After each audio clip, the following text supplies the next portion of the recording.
நம்முடைய வேட்பாளராக இங்கே நிறுத்தப்பட்டிருக்கக்கூடிய உதயசூரியன் சின்னத்திலே அண்ணன் தளபதி அவர்களுடைய ஆசி பெற்ற வேட்பாளராக நிறுத்தப்பட்டிருக்கக்கூடிய கணபதி ராஜ்குமார் அவர்களுக்கு உங்களுடைய பொன்னான வாக்குகளை உதயசூரியன் சின்னத்திலே அளித்து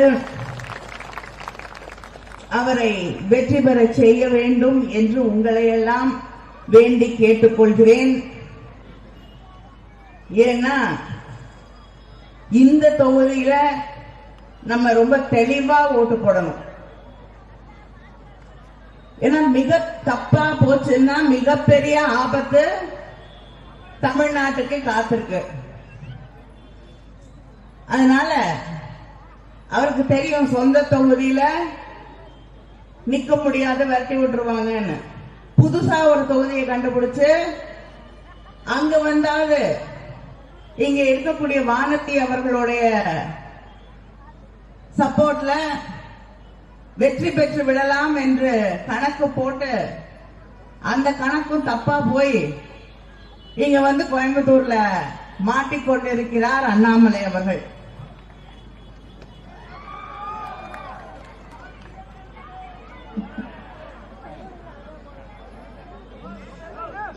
வேண்டாம் வேண்டாம், அது பொய்யா சொல்லி அது சாப்பிட்டு நாம கொண்டு நடக்காது. இப்படிப்பட்ட ஒரு வேட்பாளரை எதிர்த்து தான், ஆனா போட்டி மூணாவது இடத்துக்கு தான் அவர் போட்டி போடணும். வெற்றி என்பது திராவிட முன்னேற்ற கழகத்திற்கு என்பது அசைக்க முடியாத உண்மை. ஆனால் தினம் பேட்டி கொடுத்து தவறான விஷயங்களை பொய்களை அள்ளி அள்ளி வீசிக்கொண்டிருக்கலாம். இங்க அருகிலே இருக்கக்கூடிய மருதமலைக்கு திமுக தான் கரண்ட் கொடுக்கலன்னாரு. 62லயே கரண்ட் வந்துருச்சு. திமுக ஆட்சிக்கு வந்தது 67. அவர் 20,000 புஸ்தகம் படிச்சவர்.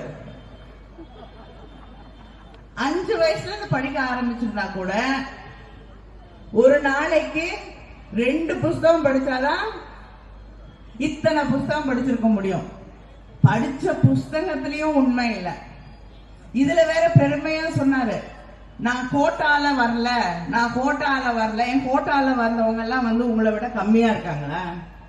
உங்களை விட சிறப்பாக செயல்படக்கூடியவர்கள், அறிவு இருக்கக்கூடியவர்கள், புத்திசாலித்தனம், நல்ல மனது இருக்கக்கூடியவர்கள் கோட்டால வந்திருக்காங்க.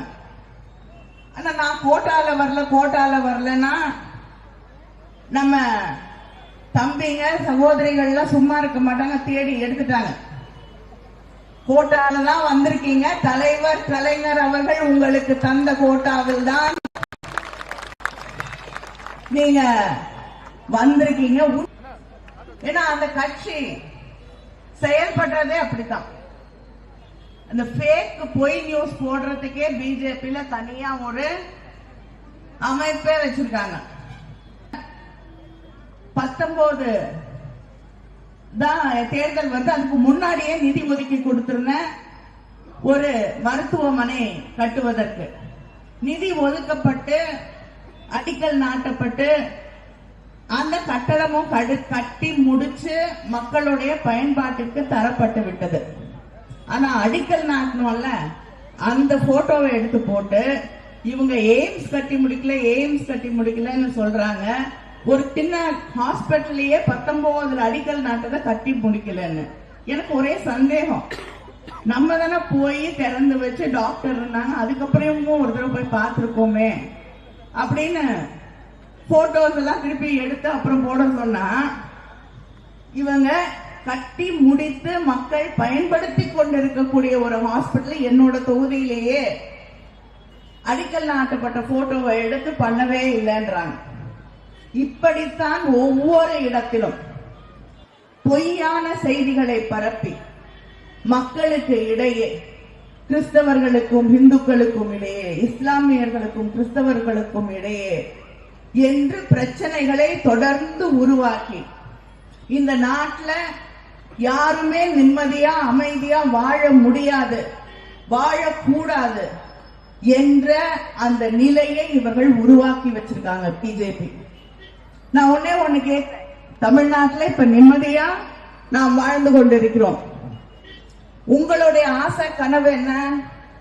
உங்களுடைய பிள்ளைகள் நல்லா படிக்கணும், நல்ல வேலை கிடைக்கணும், வசதியாக மரியாதையாக வாழ வேண்டும். அடிப்படை வசதிகள் நமக்கு வேணும், நல்ல ஹாஸ்பிட்டல் வேணும். அப்படிங்கறதா தமிழ்நாட்டில் இருக்கக்கூடிய ஒவ்வொருத்தருடைய கனவு. ஆனால் மணிப்பூரிலே இருக்கக்கூடிய மக்களுடைய கனவு என்ன? என்னுடைய பிள்ளைகளை நான் உயிரோடு பாதுகாக்க வேண்டும்.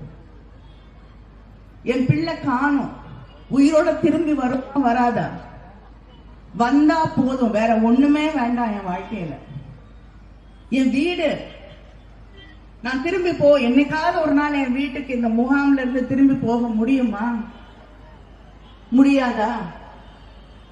என் அம்மா அப்பா என்னோட இருக்காங்க, இந்த முகாம்ல மருந்து மாத்திரை வாங்க முடியல.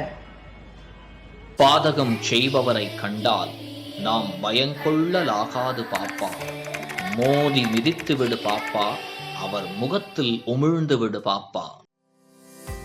அண்மை செய்திகளை உடனுக்குடன் தெரிந்து கொள்ள இணைந்திருங்கள் இயம்நாடு தொலைக்காட்சியுடன்.